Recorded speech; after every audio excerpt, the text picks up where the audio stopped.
Pennsylvania.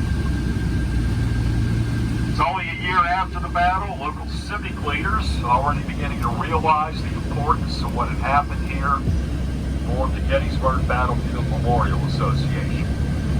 They started buying land up around the town, piecing the battlefield together. And there's one coming up on the left, on the corner of South Street. It's called the Farnsworth House.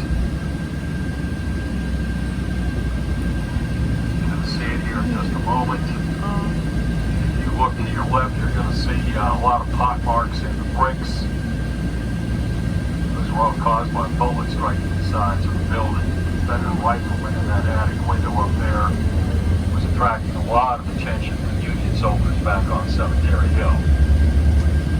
And all of the historic buildings have the bronze plaque on the front of the building that says Civil War Building, July 1863. We have 9 houses here that still have artillery shells. In one case, a cannonball lodged somewhere in an outside wall. All of the churches and schools in Gettysburg were converted into hospitals during the battle. And many of the citizens in town took wounded soldiers right into their homes to care for them. Every farmhouse and barn around here became a hospital. These armies were not equipped. Yeah, let's shoot over on High Street. I don't want to spend too much time sitting in traffic in town.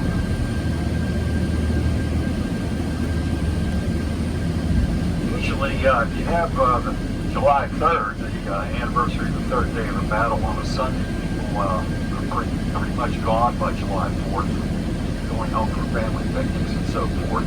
But looks like we're still fairly busy around here. Buford will fight his men dismounted behind wooden fence lines just like the ones on your left. Not a lot of protection there, but probably better than nothing. The road we're on is a park road. Park roads put in the early 1900s. And coming up on your left, we have a statue of John Burns, the only citizen in Gettysburg who actually picked up a weapon and came out here to fight with the Union Army against the invading Confederates. 69 years of age, former town constable and a veteran of the War of 1812 against Great Britain.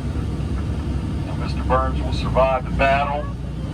He will forever have to be known as the citizen hero of the battle. Lived until 1872. He is buried in Evergreen Cemetery. Now, the road wasn't here back then, but this area was wooded. Very heavy fighting in here throughout the day on July the 1st. Union soldiers came through the trees on the left, the Confederates attacking up the hill on the right. About 15 years ago, the park implemented a new general management plan, which called for restoring the battlefield as much as possible to its 1863 appearance. If it was wooded back then, it's wooded today. If it was open back then, it's open today. And the park does lease a lot of the land here out to local farms. It's an easy way to maintain the battlefield. Now, in the middle of the 19th century, farmers would graze cattle through wooded areas. It would keep down the secondary growth of the underbrush. So back then, you would have been able to see through the trees much better than you can today. Now, the Lutheran Seminary is a couple hundred yards ahead of us. Over on your right, a statue of Union General Abner Doubleday, probably best known for something that he didn't do, inventing baseball. John Reynolds brought his Union.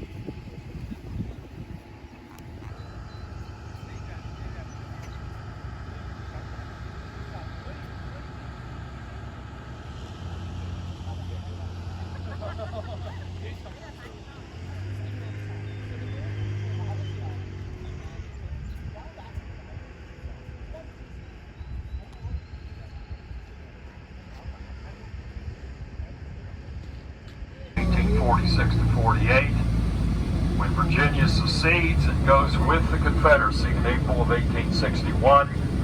Like most Army officers who were from southern states, Lee believed that his duty, his obligation was to Virginia, to his family.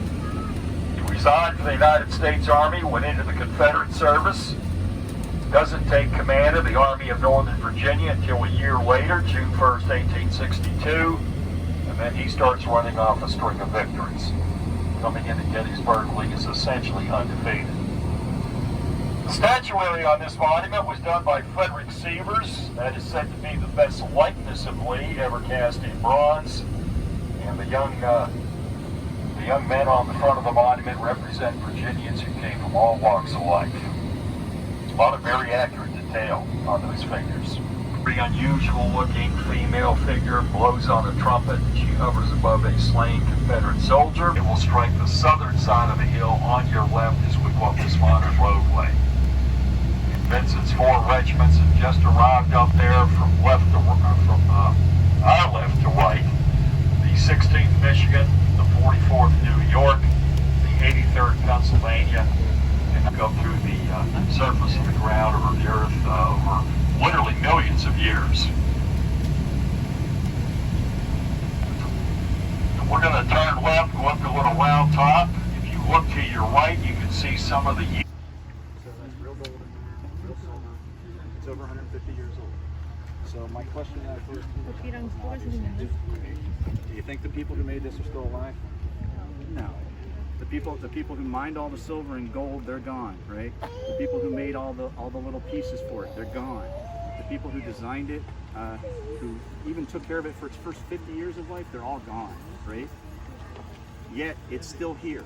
It still works. So what this should symbolize to you, it's proof in my hand, is that each one of you can do something that will outlive you. It will outlive your lifetime, okay? And what you have to decide for yourselves is 2 things. One is, do you want the things that outlive the soldier? Not to get it, but the soldier did a campaign. So I guess you would put on the character of... Some of them do. Yeah. A lot of them are in first person. Right. Like my name's Alex. I wouldn't be 2021 Alex. I'd be 1860. Right. And you wouldn't be carrying a camera. Yeah. You wouldn't. I mean, they did have. For Springfield 61 or something. Yeah, and their uniforms, especially if they do Confederate, they have to have the depots where they were used. Each state had different uniforms in Confederacy. Right. So if you're doing a particular unit, you just can't put on a gray uniform to say you're authentic. Right. You've got to know the actual uniform.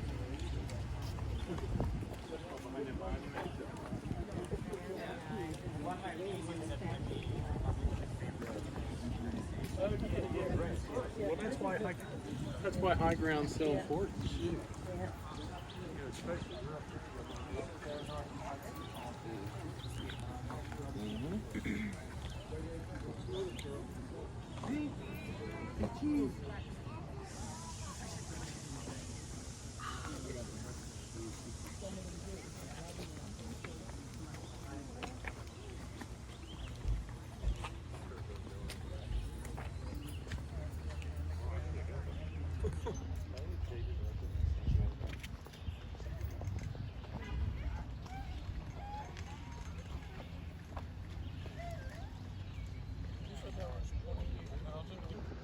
This line extends through the trees on the other side of the valley out through the peach orchard, which we can't really see from this vantage point.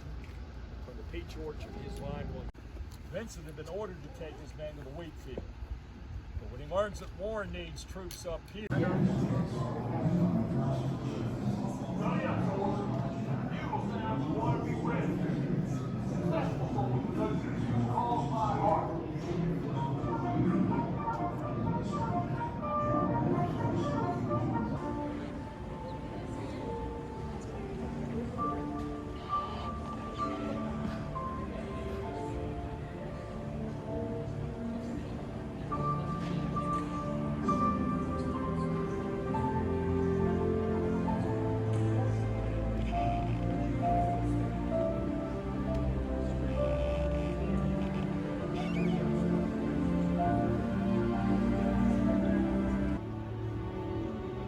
If anyone requires an elevator down,